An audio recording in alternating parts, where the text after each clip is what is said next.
when you get into this season, as you know, as a mom, you really have to pick what it is you're going to focus on. Welcome to Reps and Redemption, a podcast for moms who want to prioritize their health and build strength from the inside out. Hey there, mama. I know you long to find the joy in all the things homemaking and motherhood while showing your kids that you don't have to give up on yourself, your goals, or your desired quiet time with Jesus just to be a good mom. I'm your host, Ashley Harvey, former college athlete, wife, homeschooling, faith-filled homemaker, mom of 4, nutrition and strength training coach. If you're ready to take control of your health, lose fat, build muscle, and faith, you're in the right place. Grab that iced coffee and let's dive in. I'm going to just start talking and share with you all of the things I'm preparing for my home birth. This is home birth number 2. And I know that while I made a quick list on my phone, on the notes in my phone. I can never find a pen when I come into my closet office. Literally, like no pen.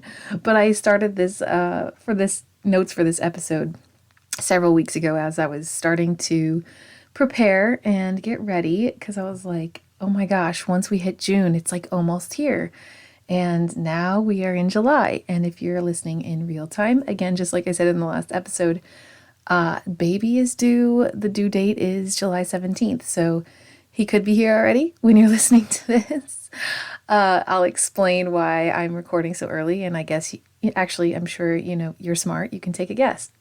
So I'm going to start, I believe I have 4 things that I just wanted to share with you. But if I think of another one, but each one has some details. So here is what I have been preparing, sometimes very thoughtfully or in the everyday motions of the day, taking care of 2 other kids, being pregnant, running the house, being a homemaker, trying to get to the gym, and all of that. So I want to share with you this list, and here is number 1, a positive mindset. Now, when you're going into pregnancy, everything is so exciting. And then as you, at least from my experience, and for me, your mindset starts to, I don't want to say I've gotten negative, but I did explain in the last episode how I was preparing my strength, more so mental than,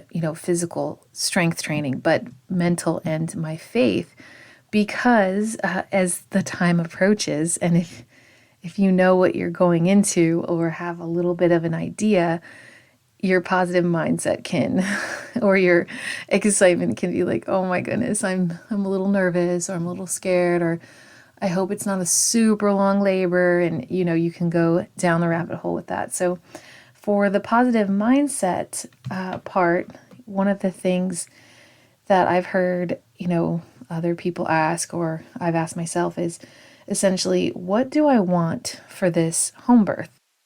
I want it to be what it's supposed to be. I want it to be peaceful, holy, amazing, swift, smooth. I would love if he just came out so quickly.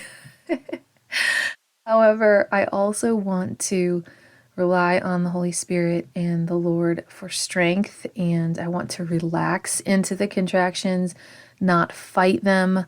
I want to use gravity as my friend, so I won't be laying down, and I hope to use and be in the water. I want to get some lights, the dim lights, and put them around the birthing tub or on the counter, because I'm going to try to, or my husband and I anyway, are going to try to fit the birthing pool in the bathroom, so it's a little bit easier on the cleanup side. We'll see, but I will share, if you're on my email list, and once I can get that going, I will share the pictures of the setup once I get that together. And I hope to actually set it up this week, even though I'm recording this episode early, just so we can test it out. My midwife, Katrina, hi, if you're listening to this, she wants us to set it up and just, test it out, make sure there's no holes in it, and have it really ready to go. Roll it off to the side and be ready. So I just, think about what you want if you're ever in this situation or this opportunity. And even if you are birthing at the hospital, what do you want it to look like for your home birth? What do you want? And I want it to be peaceful, smooth, holy, and just an incredible experience. And I do want all of my people, that's my husband, my 21-year-old daughter, my 6-year-old daughter, my 1-year-old daughter, I want them to be at peace. I want them not to be worried. I want just a beautiful atmosphere. And I want my son to come into a peaceful environment. So ultimately, if I had to pick one word, it would say peace. And then healthy. Everyone healthy. Because that is basically what part of this show is all about. Number 2, what I've been preparing. Labor Day and birth logistics. So Labor Day, for example, I don't need a car seat per se because I'm home birthing, and with Annie, I didn't end up leaving for at least, I think, 4 or 5 weeks in the car, but maybe having the car seat in the car ready to go gives some people peace of mind. But also a hospital bag. This is just in case you have to transfer as a home birther. Like you just having a few essentials in a bag in your car ready to go. This is just in case, worst case scenario, you have to transfer. Our hospital is about 11 minutes away. And so I'll have that ready. Childcare plan for Azariah and Annie. Those are my 2 youngest, even though Azariah can probably rule a whole class of kids by herself. I plan on my oldest just kind of taking them they're welcome to come into the birthing experience if they'd like to. It is intense and everybody births differently. I was quite loud with Annie, but they are welcome to come into the peaceful place of birth to see their brother. If they don't want to, they don't have to.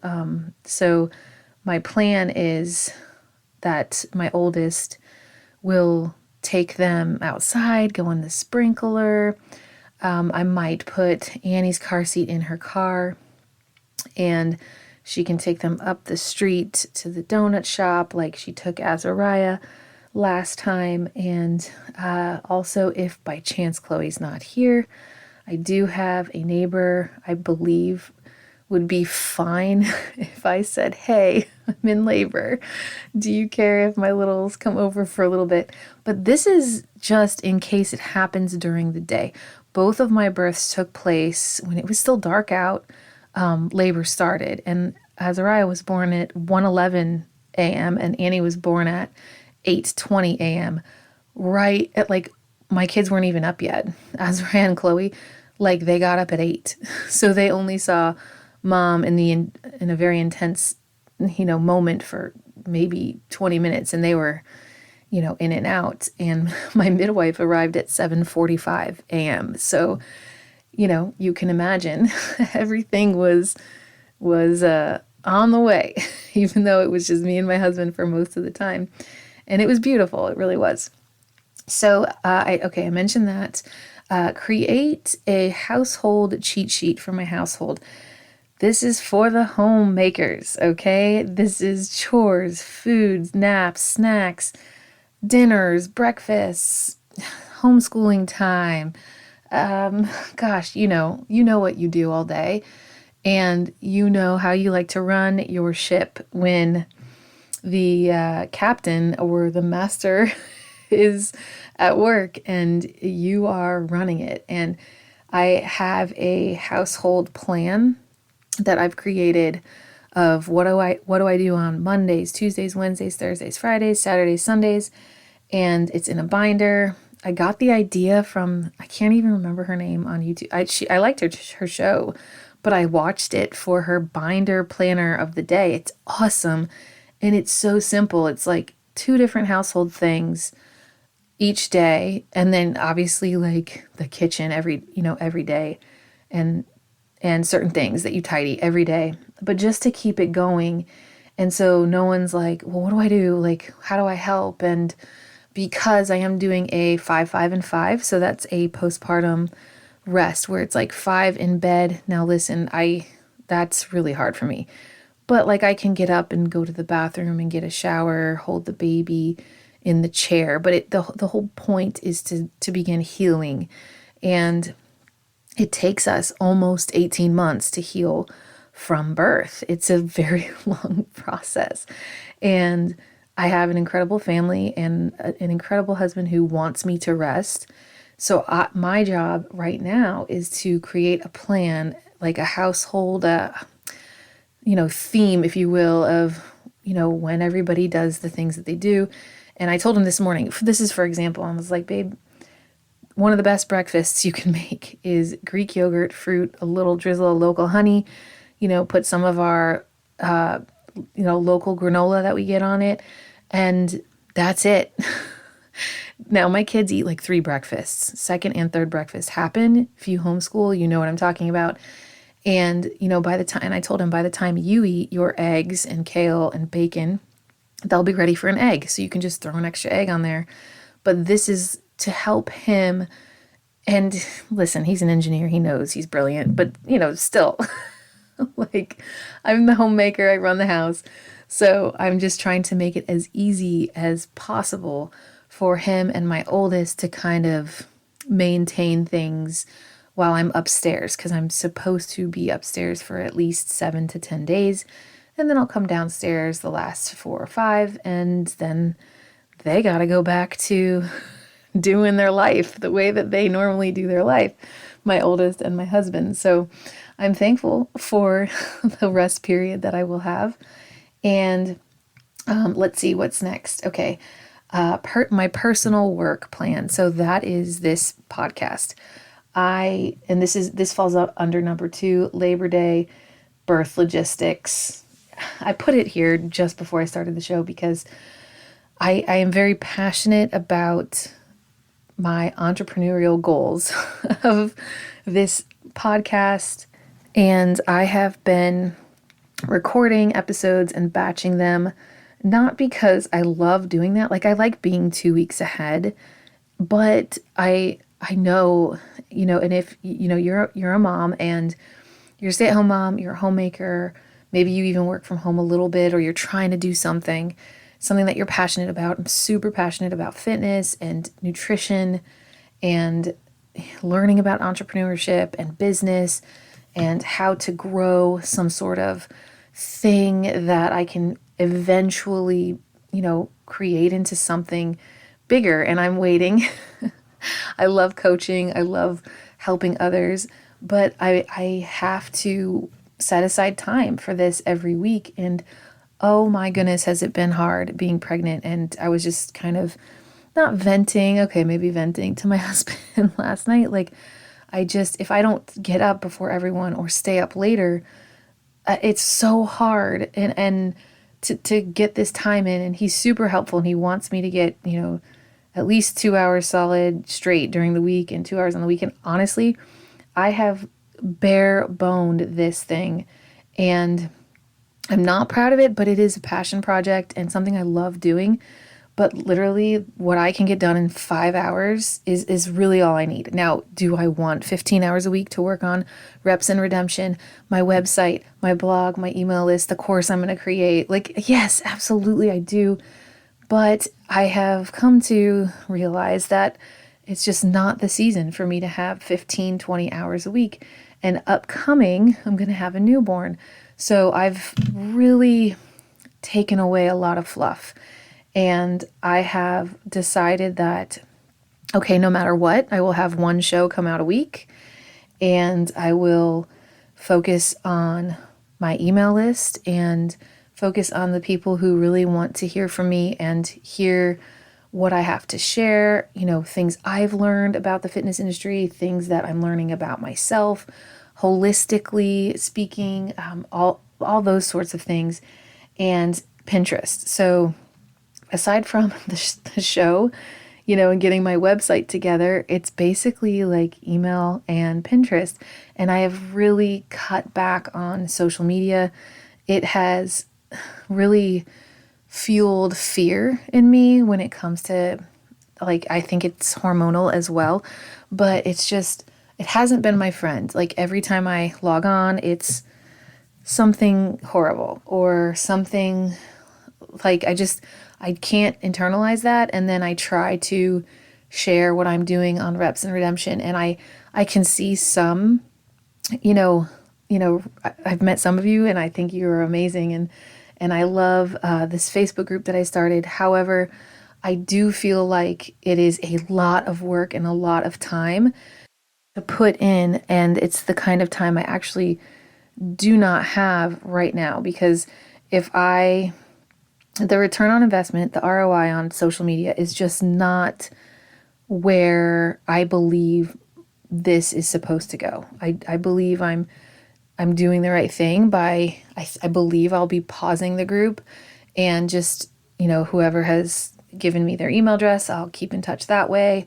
And then, keep blog posting on Pinterest once I get that going. But it's just not, when you get into this season, as you know, as a mom, you really have to pick what it is you're going to focus on. And overall, the first thing is this show and recording an episode, editing an episode, publishing an episode, and getting it out to the masses, and then doing a few little things after that that keep it going and really reach out to other people. So that is my personal work plan. It is bare. And then also, just a side note, July and August is pre-recorded. And I will be checking my email. You're not going to be like totally glued to nothing, but it is a sleepless season for most of us. And I just wanted July and August to be done so I didn't have to worry about it. And I had an episode for each, Monday, and I have that prepared so I don't have to stress about it or worry about it. And then come back in September fresh, and you might hear a baby cooing in the back if he's not sleeping, but we'll see. We'll go from there. But make sure you have a little personal work plan and a little bit of a, I guess, maternity leave. So that's what I've prepared for myself. I'm still working on it. It's June, but it should be done this week. So I'm going to get that finished up. And yeah, I wanted to share that with you. So number 3 is to prep your body for labor and delivery. Now, here is some of the things that I do. I eat dates. I just got a new bag from Costco. Supposedly these are very good for you when you're pregnant in the 3rd trimester.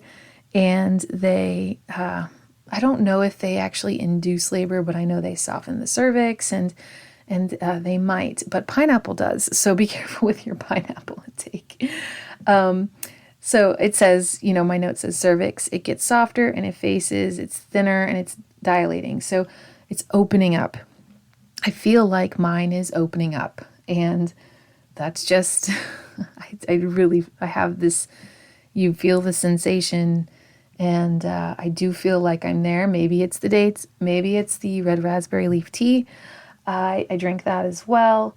And then, I'm doing a lot of stretches and yoga. I'm very limited right now with lifting heavy. I am so done. Like, my pelvic floor, everything is just so uncomfortable. So I'm really more on the walking side now, stretching, lifting light, or using bands. And I will be back lifting heavy probably 3 to 5 months postpartum. But again, like I said in the last point, the season, this is the season that I'm in, and I'm okay with that. And this is how I've prepared for my home birth. And optimal positioning. So I'm waiting on a spontaneous labor. So if baby's head down, and then just kind of working on the yoga ball for that to stretch my hips out and move up and down, back and forth, and really kind of focusing on downward dog, child's pose, not too deep, obviously, because of your belly, but really getting my cervix and my body and in optimal positions for labor, like practicing birthing positions, which could be all fours or knees with hands over, for me would be the tub. And I'm just kind of like stretching and preparing for that. So, and then forward leaning inversions are something my midwife mentioned and then I've heard about before in case your baby's not head down. But right now he is head down, but I'll still do those and really prepare myself for, come on, let's make this smooth. Let's make it happen.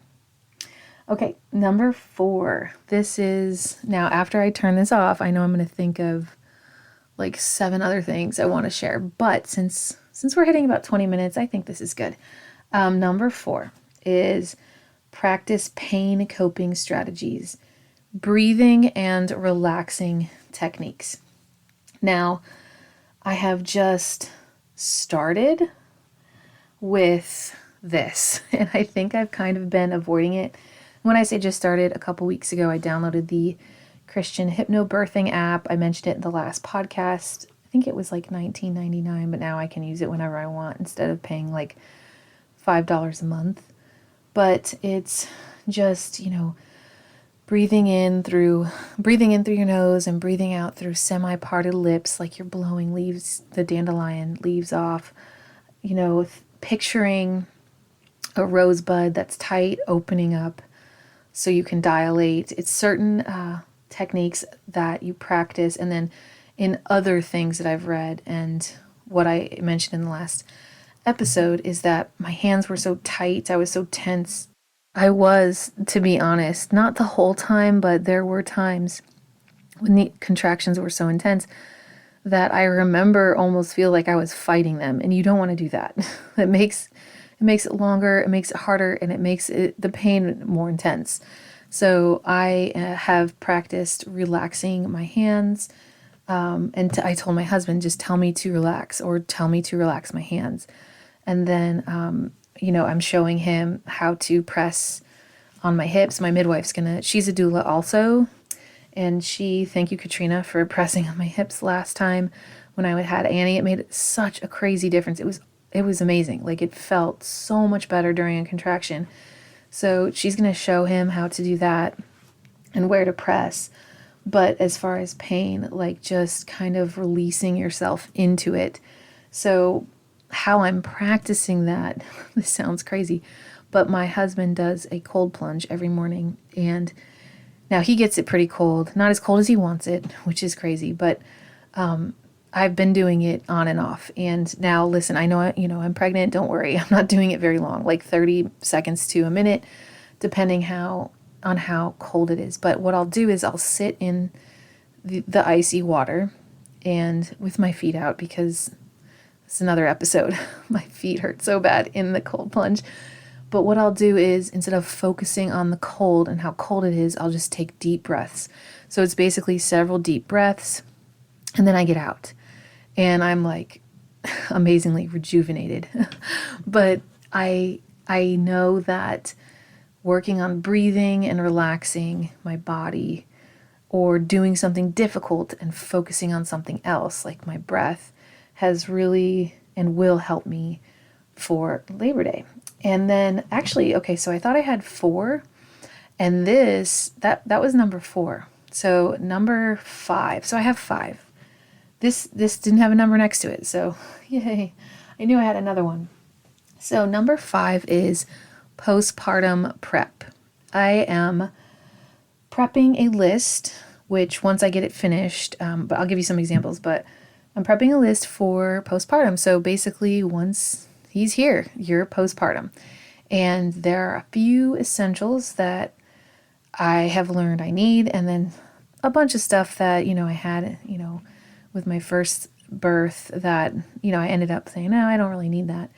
But for example, you will need some sort of, Poise, or Depends, or Always. There's different brands, and now they make postpartum underwear that you can throw away, because you will be bleeding for a couple days, and you don't want to get that on your underwear. And you can get there's different comfort levels and sizes and all of that. I'm trying to remember what I got last time and I really can't, but those were great, and I'm going to get a pack of those. They're not cheap, but I only used one pack, and I think there was, or no, I think I used 2 packs. I think I used like 40 or 50, and then that was that.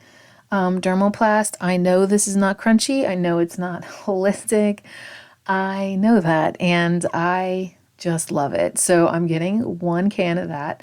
It's a cooling spray that you spray down there, a Perry bottle that you put salt water in, and I think my midwife put some sort of flour mixture, holistic spray in. So I have that, and then there's a couple other things padsicles. I never used them before, and I heard about them this time around. So maybe that'll be better than the Dermoplast, but basically it's like a frozen pad, and it's cooling and it stays cold for an hour, and those are on Amazon. So I'm going to try those this time around. And I guess in the postpartum prep too, I can also mention, now there's a few other things that I'll be getting as well, but I can't remember off the top of my head.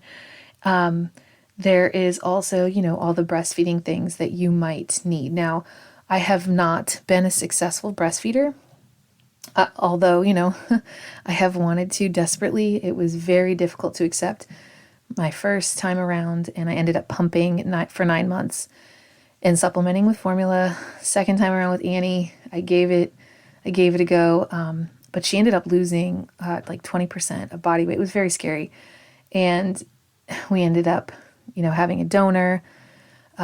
Thank you to my sister-in-law. She was one of my biggest donors. And then we did formula as well. And I tried to pump.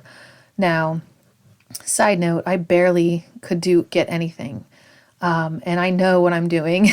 I've had so many different lactation specialists. I've had so many different pumps. I've had just, syringes, all the things. I've done it all. Hours and hours and hours of trying to get it to work. And with Annie, I wanted to pump at least for 3 months, and it just didn't happen. It was so difficult with another little one and a husband at work and my oldest at college. Like, it was so much, and you got to forgive yourself and move on and not beat a dead horse. But it was the craziest thing. I also will get a pump this time around. I am getting properly sized, so I'm hoping that makes a difference. And I pray that breastfeeding works for me and my little boy. It might. Here is hoping. It could be great. I'm actually, I guess, in this postpartum prep, I am going to be taking a breastfeeding course called the Thompson Method. I haven't purchased it yet, but I plan on doing it. It looks absolutely incredible. I have exhausted everything else physically with my last 2 babies. And you know what? If it doesn't work out, I'm okay with it not working out. I have learned that if I'm meant to be a bottle feeder, that's fine. It's okay. And however, if breastfeeding works, I will be ecstatic. And I will let you know how this course is. I am very excited. I hope it teaches me things that I don't know. I'm sure it will. It says, all the issues I have had in breastfeeding, in my breastfeeding journey, they're listed on this site and by this doctor. So I will fill you in on that. But all right, let's go over the list. I think my little one's waking up from a nap, or my oldest and my 6-year-old are home from the gym because I did not go today. Also, my car is getting tires. So, number 1, positive mindset. Number 2, Labor Day and birth logistics. So make sure you're planning when it starts, who will come help, if you have extra help or hands, and, what you want to happen after. Number 3, prep your body for labor and delivery. Number 4, practice pain coping strategies, breathing and relaxing techniques. And number 5, postpartum prep. If this episode inspired you, will you share with a friend? I would be so grateful if you would leave a podcast review on your listening app of choice. Remember, the content provided in this podcast is for informational and educational purposes only and is not intended to be a substitute for professional medical advice, diagnosis, or treatment. Please seek the advice of your qualified healthcare provider with any questions you may have regarding a medical or health condition. Remember, be bold, mama, and live well. Until next time.